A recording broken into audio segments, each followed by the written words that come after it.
going to be hearing from Dr. Philip Slate, who is someone that had had a tremendous effect upon my life and upon the life of many of them. At the age of 16 in 1952, I won't tell you how old I was in 1952, but we'll tell you that I was around at that particular time.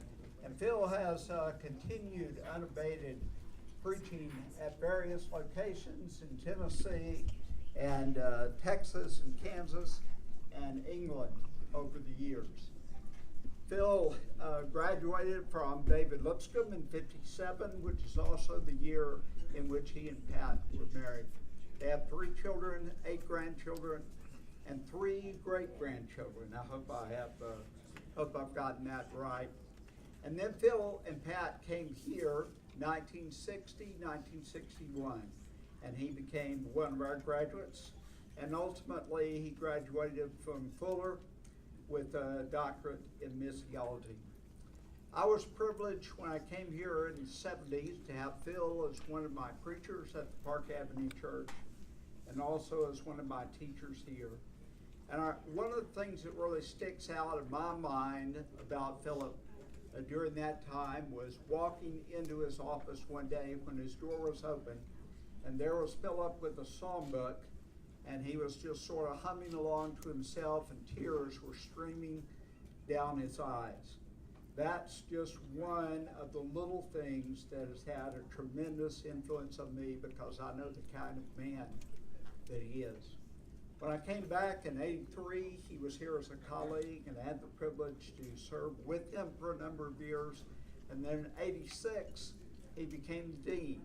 He and Pat had been in England for 10 and a half years. They came back and they were here for 21 and a half years.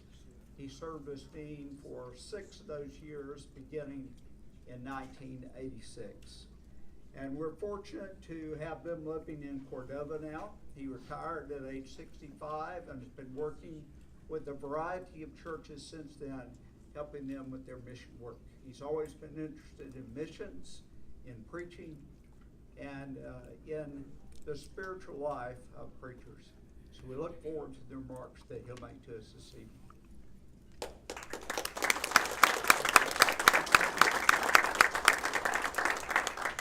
I didn't know this was going to be a during dinner speech, but it's nice for you to have something to do while I'm talking. I once heard Jerry Rushford say that of the people he knew in our brotherhood, W.B. West was the first man he met who looked like a scholar, whatever that meant. Well, I too was impressed with Dr. West when he used to come to Lipscomb, where I was an undergraduate, recruiting students for Harding Graduate School of Bible and Religion, at that time still in Searcy. He kept on sending me letters, wanted me to come here to study. Well, once here, I observed that Dr. West's emphasis was not only on Greek and Hebrew and church history, but he often talked about Christian service.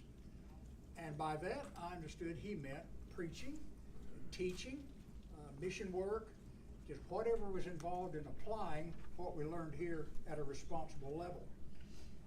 Thanks to him, the only course I had in missions, the only course I had a chance to have in missions before going to Great Britain, was one taught here by Dr. George Benson on Thursday nights in the spring of 1961. I was glad for that course. It helped me a great deal, and among the things it did was to convince me how little I knew about the subject. So I had to do a whole lot of reading to catch up. But Dr. West emphasized the place of scholarship in service of the church. You've already heard some of that. I've been asked to comment on just one slice of the school's emphasis on ministry, namely global evangelism. Missiology, like engineering, is an interdisciplinary study, and it involves, of course, at the foundation level, biblical and theological studies, and then it involves historical perspective, and the input from the social sciences that help us to understand a world that otherwise would be less familiar to us, like anthropology and sociology. and also the structures within which human beings live, because that's what you have to deal with when you cross cultural lines. That means that training for cross-cultural work found here in Memphis has involved the faculty as a whole, not just my courses. The same could be said for preaching. Those are application courses, but they needed the perspective of history and theology as well. So it was my joy to teach missions, though, for 21 and a half years, along with preaching. And for 46 years, it's been 46 years since I taught that first course in January of 1972. So that gives me some perspective on what's been happening here. And out of that, I want to speak. I observed that the school has made 3 contributions, or at least contributions in 3 areas. First, in our graduates, and that's basically what we're about. Those graduates who became missionaries have fanned out to most of the world, Eastern and Western Europe, the Far and Middle East, including India, Africa, Latin America, and then the islands of the Pacific. I can think of only 2 students that I know of who took as many as 2 courses in missions and failed on the field, either because they couldn't adjust or didn't know what they were doing. All the rest of them, to my knowledge, knew what they were doing. They knew the right questions to ask, and that made us feel good about what we were doing here. As I said, it was a package deal, not just what I did. Some of these people were individuals who worked long in places. 1 or 2 have already been mentioned. I think of several of our men have gone on to study, but I think of Dwight Albright, who worked many decades in Japan. Malcolm Parsley has been in South Korea about 50 years. Mark Hooper's been both a resident in India and gone back and forth, and on could go. Arlen Hendricks, I think, has been 3 decades in France, which is a difficult field, but he understood that and he was able to work with it. Other graduates have worked in teams, and they see some of their counseling courses as helpful in both forming and holding a team together. I think of Eugene Godot, Jeff Burton, Billy McLean, Jeff Custer, along with their wives, who planted a church in Campo Grande, Brazil. They had a 15-year plan and kept to it. One by one returned, leaving a church behind that was trained and that was able to carry on with God's work and support itself. An article in Christian Chronicle a little early this year gave a report on that church. It has now planted 6 other churches, and they've just appointed elders. Well, they did their work well, and that was a receptive territory. Fellows who work in difficult areas don't see that many tangible results. The Hartman brothers and Charlie Powell and Tony Kazee worked in Sydney, Australia, several years, did a good work. And some of them go back and forth to maintain relationships with those. I appreciate Dwight Albright's continuing to do that. Then I think of the team that went to Buenos Aires, Argentina, that European city in South America. Stephen Teal, Steve Brown, David Schonhoff, Jim Holloway, and Glenn Hinton worked well, and all but Glenn Hinton took their training here. When those fellows finished their work, they returned to the USA and took up good ministry positions. Everett mentioned Jim Holloway, who's working with Spanish-speaking people in Miami. Steve Teal is now the president of the Baxter Institute, that for over 50 years has been training people responsibly to do work in Latin America. That's just sort of the tip of an iceberg, and I have the same feeling Everett does. I mean, there's so much more there. But second, I think the school has, those of us who've taught missiology here at the school have tried to increase the competence of churches. I suppose 40 years ago or more, I came to the conviction that the weakest link in our mission enterprise, which is potentially a very strong factor, is at the local church. That so many local churches did not know how to select workers, to stand behind them emotionally and spiritually as well as financially. So I did a lot of weekend workshops. Everett did the same thing. We've written a lot of articles, that is the faculty, those of us who've taught in the area of missions, and some books as well. And I think as a result of that, we have more churches today, a higher percent of churches today, who have some sense of what's involved in sending people to another culture. And I'm grateful that HTS is partially responsible for that. There are other people who've helped with it. but we were, in a sense, on the cutting edge of that. Third, the school has generated other teachers of missions. We say that preachers ought to try to replace themselves, missionaries ought to replace themselves. And I tried to do that here by urging several students to go on and do doctoral work. Everett was the first mission student here whose thesis I chaired. And he went on to do a doctorate at Fuller. But so have Sean Daggett, Stan Granberg, Rick Troll, Earl Edwards, Michael Landon, Mark Hooper, and Monty Cox. We don't need 10 dozen teachers of missions, but we needed more than we had at the time we started. And so now we have a bevy of good guys, and Rick Troll is, of course, president of the school in Africa. This is only a brief glimpse of one aspect of training that's gone on here in an encouraging way.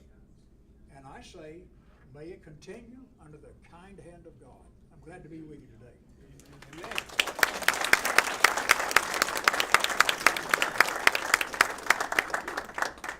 Thank you, Dr. Slate. Among our guests, we're happy that all of you are here, but especially members of the class of 1959. Finis Caldwell, we hoped would be here, and he is here, but I was very surprised but very pleased to know that we have other representatives of the class of 59. And so we honor you as well as the other generations, but you especially pioneered the school as students, and so thank you for attending, thank you for graduating, and thank you for your years of service to the kingdom. We appreciate you very much. We have a cake. Some of you have noticed this cake up here.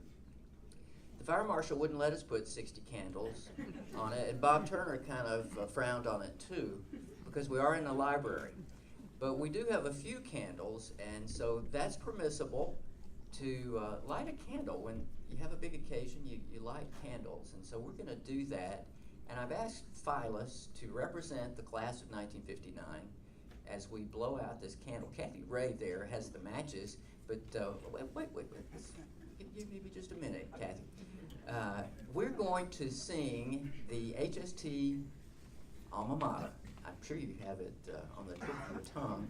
Leon Sanderson is passing the copies of that song that was commissioned by former Dean Bill Flatt 20 years ago. Bill and Louise couldn't be here tonight. They don't travel as much as they used to, and they regret that. And so we're going to sing this in their honor, and I hope that it's going to be recorded, and if it works, we're going to send that to them as a kind of a keepsake of this evening.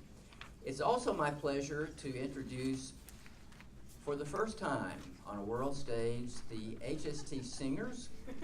Allow me to introduce to you Kana Moore, alto. Jamie Williams, soprano. These are two of our current HST students. Two alumni, Don Kender on tenor. And this new fella, Leon Sanderson, on bass. All right, Leon, take it away.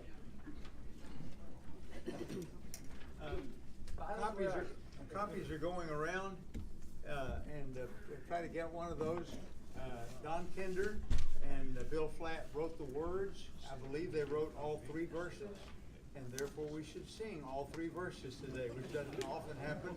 Dr. McCarty's doing that over at Cersei and all the stanzas of that Alma Mater. So we're going to do that, and we'd like you to join in, take whatever parts you like. We'll sing the first stanza as the lead, and then we'll go into parts, but we want you to join in as we can. Near the banks of the river that flows down through our land is a school for Christian service. Forever may she stand. She welcomes all who hear the call of ministry and love. And so we sing her praise to God who reigns above. Oh God, you are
just to comment, if I may, on a blessed privilege that three of us had while students here. Dr. Slate and myself and Y.J. Lee were the three stooges in the cupola, which was destroyed in the fire. But that was an interesting experience that qualified me for what I'm going to do now.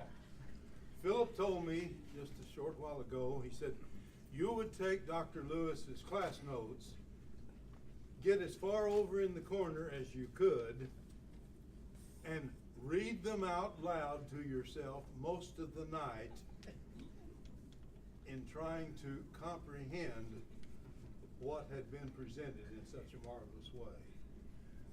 And I was blessed by that. Oh, I don't brag, but I have a 36 semester hour master's degree in Jack Lewis. And I'm known in people's circles like Leon, who's known me for over 50 years. That guy has got to be a real strong